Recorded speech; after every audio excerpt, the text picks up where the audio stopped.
Sveiki gyvi, brangus. LRT Laurynas Argelskis transliuoja kanalo žiūrovai, su jumis aš, Laurynas Argelskis, valio. Ir šiandien labai trumpai norėčiau, taip vėlgi neįpareigojančiai, nes mūsų čia kol kas nedaug, net 500 nėra prenumeratorių. Taigi, neįpareigojančiai šnektelt apie dabar nūnai skambančią Epšteino failų skandaliuką. Nepristatinėsim, kas tai per padaras, nekalbėsim apie jo tautybę, nekalbėsim apie jo niekinančias ksenofobiškas pažiūras į kitų tautybių žmonės, nekalbėsime apie jo veiklą, iš ko jis užsidirbinėja pinigus, taip toliau. Net nekalbėsime apie jo ryšius su Lietuvos šūdeličio atstovais ir taip toliau. Kalbėsime apie sistemą. Tai, kas vyko aplink Epšteiną, jo privačioje saloje, beje, tą salą 1917 metais kartu su kitomis Virginijos, kaip čia teisingiau būtų, salomis iš Danijos nusipirko Jungtinės Amerikos valstijos. Taip, jos valstybės, tiksliau, Jungtinės Amerikos valstybės nusipirko iš Danijos. Ir vieną iš tų salų įsigijo paskui Epšteinas. Taigi, kas esmė viso to?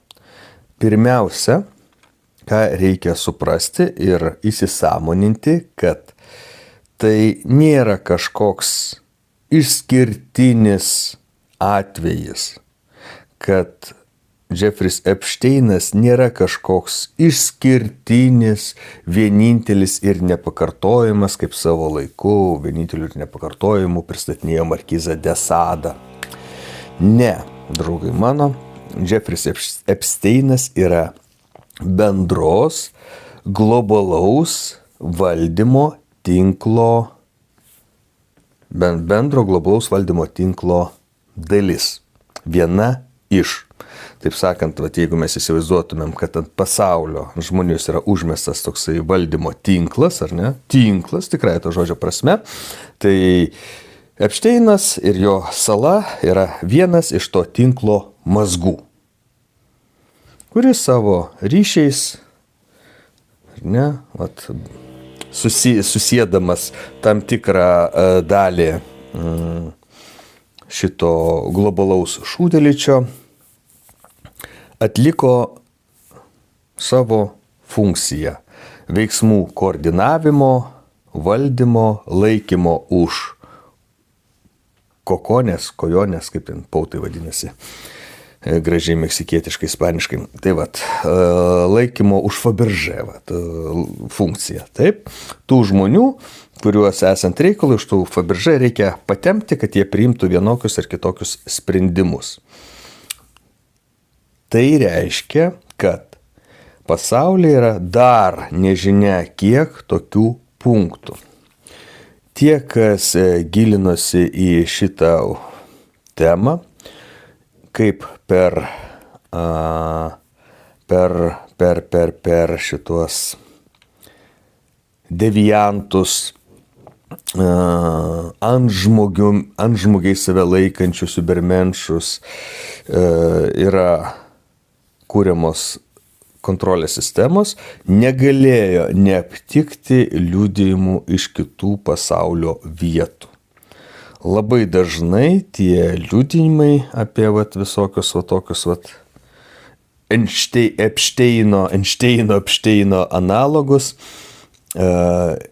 būdavo susijęti bent jau anksčiau iki šito, finansinio kapitalo tokio atviro įsigalėjimo buvo susijęti su religiniais centrais. Vienuolynuose, bažnytinėse centruose. Tenai užsiimdavo tuo, kuo Epšteinas su savo draugais užsiminėjo ir klientais užsiminėjo savo saloje. ir tokių liudijimų, nepaisant bandymo nutildyti šitas aukas, yra jau pakankamai daug. Taip, kad yra Europoje tokie centrai, yra Britanijoje tokie centrai, Lotynų Amerikoje yra tokie centrai, Centrinėje Amerikoje yra tokie centrai. Ir tik tai šitame baisiame komunistinėme pasaulyje tokiai valdymo formai nebuvo vietos.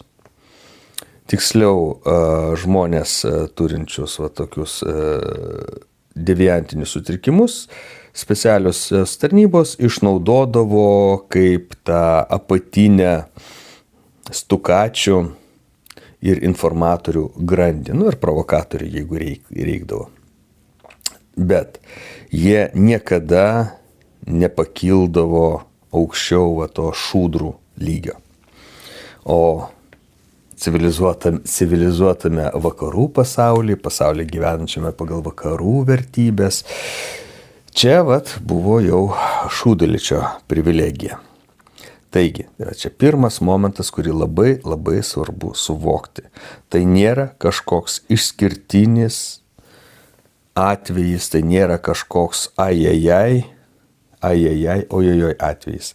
Tai yra globalaus šūdaličio, kuris nekenčia visos likusios žmonijos, kuris visus žmonės apskritai laiko niekuo daugiau kaip tik tai dvikojais gyvuliukais, vienas iš šitų valdymo, informacijos perdavimo ir kontrolės centrų.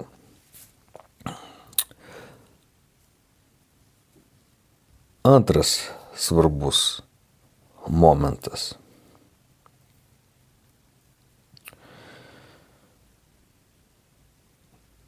Tai yra paviešinimas informacijos apie šitą centrą.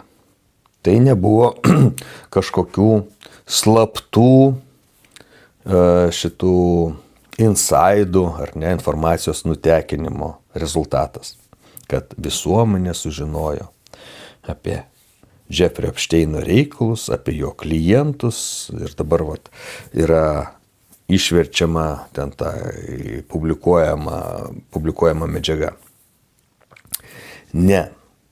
Ta atlieka tos struktūros, kurios visais laikais ir visose pasaulio, taip sakant, civilizuoto pasaulio šalyse atvirkščiai buvo pajungtos ir tiesiogiai vykdė funkciją slėpti tokių centrų veiklą, slėpti, maskuoti, neleisti pasklisti informaciją apie juos. Kodėl? Dabar mes galime tik tai paspekuliuoti. Gali būti, kad vyksta klaninė kova dėl įtakos. Ir viena dalis to globalaus šūdėličio kapojasi su kita globalaus šūdėličio dalimi. Ir štai kaip auka tapo šitas konkretus atvejis, konkretus centras, konkretus mazgas buvo. Taip, paaukotas, išdraskytas, paviešintas. Taip, čia lygiai tas pats, kas žemesniam lygiai, kai mūsų valdžiagyviai dėl visko sutarė, ar ne, tada jie kartu ranka rankon daro aferas, vagia iš žmonių pinigus, plešia, durnina ir taip toliau. Bet kai jiems trūksta resursų, kai jie nepasidalina valdžios lovę, jie tada pradeda kapoti vieni prieš kitus, užsako čekiukų bylas, užsako, ar ne, ten dar kažkokį kompromatą užsako ir visa kita. Taip, tada prasideda kapotinės ir išlenda jų purvinė apatiniai paviršių. Tai čia šiuo atveju su Jeffrey Epsteinu ir jo valdymo centro demaskavimu JAV teisėsaugos rankomis būtent tas atvejis ir ištiko. Būtent tas atvejis, kai vidiniai konkurenciniai kovoje globalusis šūdėlitis smogė savo vidiniams konkurentams. ir nieko daugiau. Absoliučiai.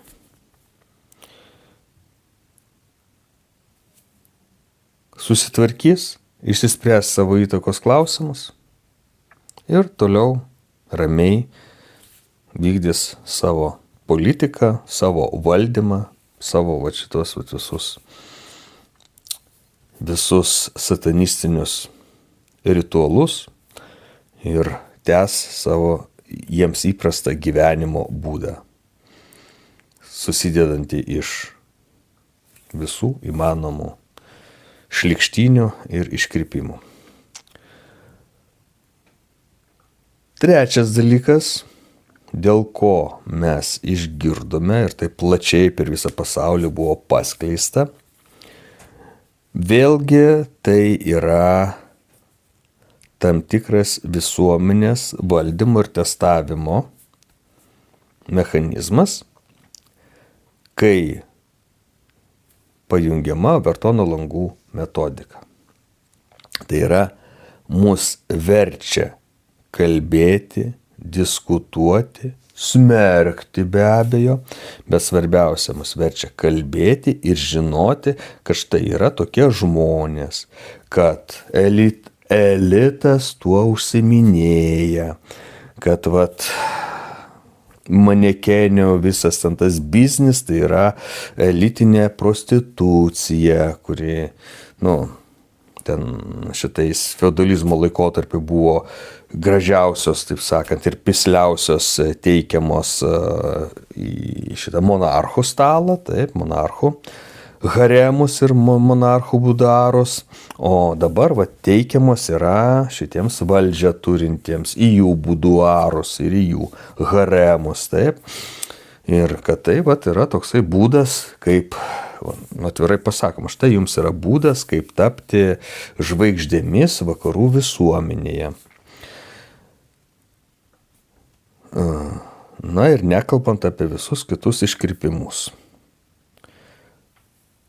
Ir prisiminkime, koks yra Overtono langų principas.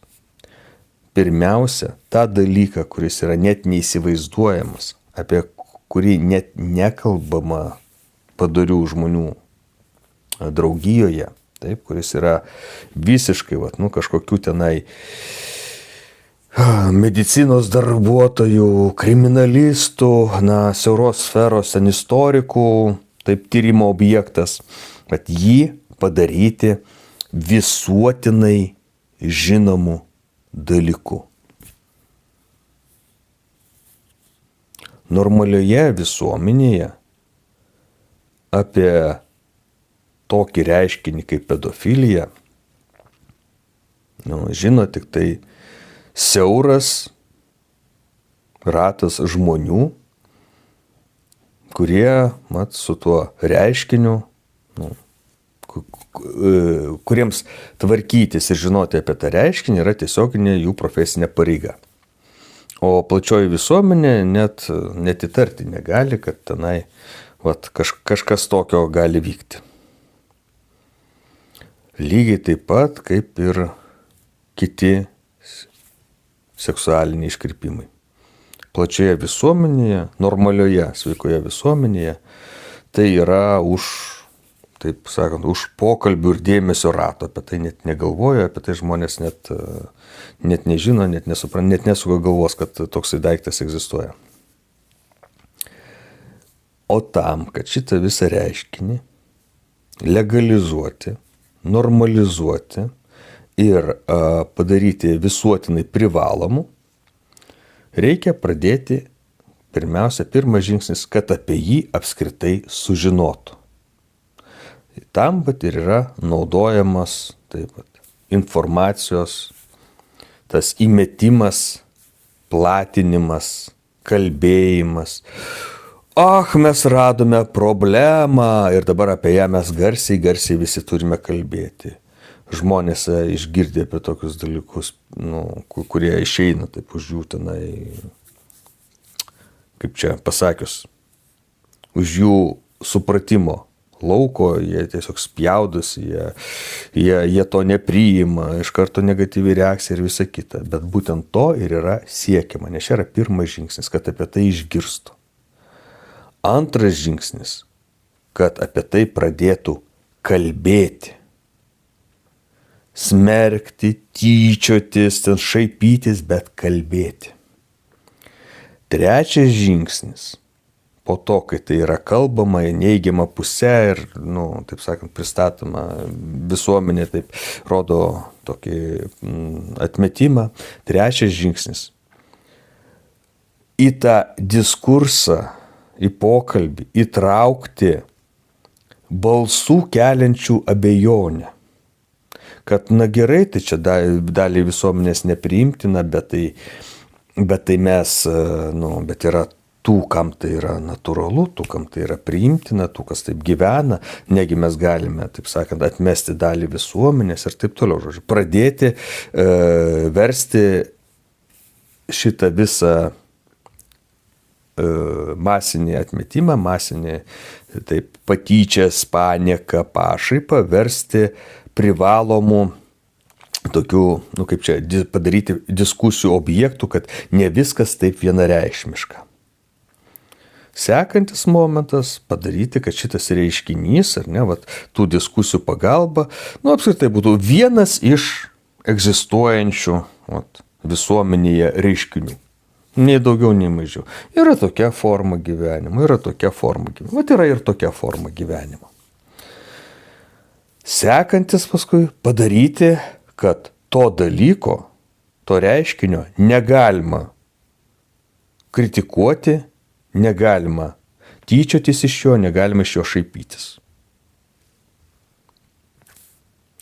Tam naudojamas represinės priemonės, tam naudojama propaganda, tam naudojamas vaikų perauklėjimas nuo pat kūdikystės. Ir jeigu mes pasižiūrėtume į tam tikrus seksualinius iškrypimus, vakaruose tas yra, jau šitą stadiją yra pasiekę. Ir, o pas mus bando tą padaryti, bando tą stadiją pasiekti, kai tu net vyptelti į tą pusę negalėtum. Štai Antanui Kandrotui, taip, už tai, kad pasišaipė, kad tenai žmogui kažkas burnoje yra ir dėl to jisai burna užimta ir dėl to jisai kalbėti negali, siūlo prokuroras metus laiko kalėjimo. Tai čia yra šita stadija, kai jau draudžiama neigiamai kalbėti apie šitą reiškinį. Sekanti stadija, kai tas reiškinys bus pristatomas teigiamai ir paskutinė stadija, kai tai yra vienareikšmiškai girtinas, saugotina visuomeninė vertybė. Ir kas mano kitaip, tas yra degradas, tas yra atmata, tas yra marginalas, tą reikia ištrinti nuo žemės paviršiaus. Tai su Jeffrey Epsteino failais, ar ne,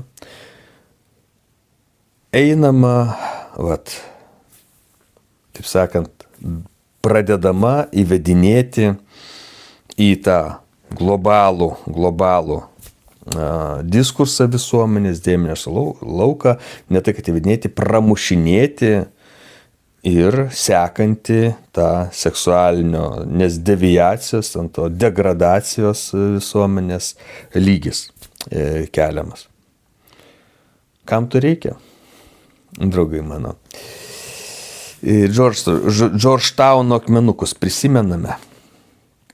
Taip, kuriuose atvirų tekstų pagrindinėmis pasaulio kalbomis buvo išrašyti, kadangi tos akmenys susprogdino prieš kelis metus.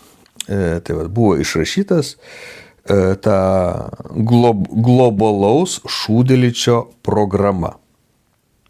Ir vienas iš punktų pagrindinių, kad Žemėje neturi būti daugiau nei 500 milijonų gyventojų. Reikia stengtis pasiekti tokį žmonių skaičių.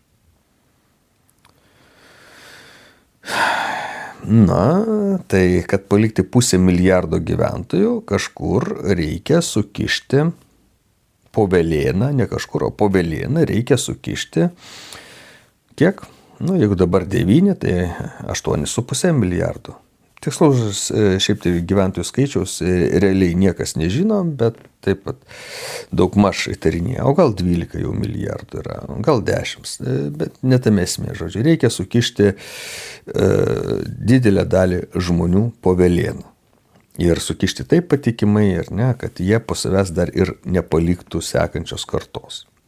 Nu, Lietuvos atveju, taip, nu ir tam yra naudojamas paskui skirtingos priemonės, skirtingose šalise ir taip toliau, vienur sėkmingiau vienos priemonės veikia, kitur kitos priemonės sėkmingiau veikia. Tai ir šitas nužmoginimas ir žmogaus pavertimas ten to vaikščiojančiu šito, kaip čia pavadinti, vaikščiojančią sekso lėlę, gal taip pavadinti, taip, kuris nuo pat gimimo gali būti panaudojamas tam reikalui. Ar ne? Tai yra vienas iš būdų, nes tokioj visuomeniai, atsiprašau labai, aš baltas pukuotas, nes tokioj visuomenėje, kam reikalinga šeima, kam reikalinga nauja karta ir taip toliau. Ne? Kanibalizmas, ritualinis žudimas, kūdikių aukojimas ir visa kita. Tam, kad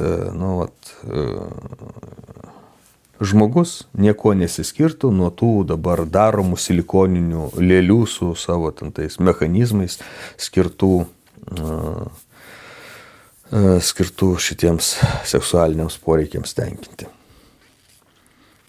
Ir tai nėra kažkokia sąmokslo teorija, tai nėra kažkoks išsigalvojimas, tai ar ten kokie kreizalai, ne, draugai mano. Tai yra tie planai, kurie dalinai yra paviešinti. Tai yra tie planai, tos metodikos, apie kurias kalba socialinių visokių institutų ir tyrimo centrų ekspertai, kūrėjai, analitikai. Tai yra tie planai, kuriuos mes matome įgyvendinant per masinės kultūros ir globalaus, taip sakant, to globalaus pasaulio tendencijas. Ir šiuo atveju, užbaigiant jau, galima būtų pasakyti, kad ne viskas, draugai mano, taip beviltiškai. Ir jeigu jūs paklaustumėte, o kas su tuo kovoja, kas atsisako būti tokio pasaulio dalimi, tai mūsų broliai rusai. Pirmiausia, jie praktiškai dabar Rusijoje vyksta antikolonijinis išsivadavimo karas, kuriame kariaujama prieš visą šitą globalizatorių kūriamą sistemą, pagal kurią mes jiems esame, kaip sakiau, dvikojai, gyvuliukai, taip, mėsos maišai, ar ne, vietoj. Gal gyvą mėsą tenai dulkinti smagiau negu silikoną, tai va. Tai būtent prieš tokią žmonijai numatytą ateitį ir kovoja Rusija bei jos sąjungininkai. Kurioje pusėje stosime mes? Klausimas didelis. Štai ukrainiečius, ar ne, tai yra Rusijos pakraštyje gyvenančius rusus, pasiuntė žudytis už šitų iškrypėlių, devijantų, šitų išgamų interesus už jų pasaulį. Mes stovime antri eilėje. Ir todėl nenustebkite, kad šitie bepročiai visokie taip vieningai palaiko Lietuvos karą prieš Rusiją. Nes jiems yra duota tokia komanda. Jie per tuos tinklus, per tuos valdymo centrus, jiems yra taip pat pasiusta programa eiti kariauti prieš Rusiją. Rusija yra priešas vakarų pasaulio. Ir tai yra tiesa. Tokio vakarų pasaulio Rusijai nereikia, nes toks vakarų pasaulis nori žmonijos sunaikinimo. Ir tuo aktyviai, sąmoningai užsiima. Rusai kažkaip atsisako būti sunaikinti. Tikiuosi, kad prie Rusų prisijungsime ir mes, bent jau dauguma lietuvių, irgi nepriima kategoriškai tokios pasaulio ateities vizijos, kurią mums siūlo vakarų civilizatoriai, demokratizatoriai ir globalizatoriai. Taigi, draugai mano, čia Džiugi Nata. Baigėme trumpą apžvalgėlę ir nepamirškite dalintis, prenumeruoti, platinti ir pagal galimybės be abejo paremti šią informacinę veiklą. Visi paramos būdai po kiekvienu video esančiame aprašyme, ten yra ir sąskaita viename iš tų devijantų bankų. Yra PayPal nuoroda irgi devijantų tų kontroliuojamoje sistemoje. Ir patreon.com/LDNA remimo platforma. Irgi registruota ir kontroliuojama tų bandančių mus visus sunaikinti šalyje. Bet ką padarysi? Mes gyvename ir priešo mums sukurtoje sistemoje ir esame priversti naudotis priešo įrankiais tam, kad su juo kovoti. Taigi, tuo ir užsiimame. Ačiū visiems, kad žiūrėjote ir iki.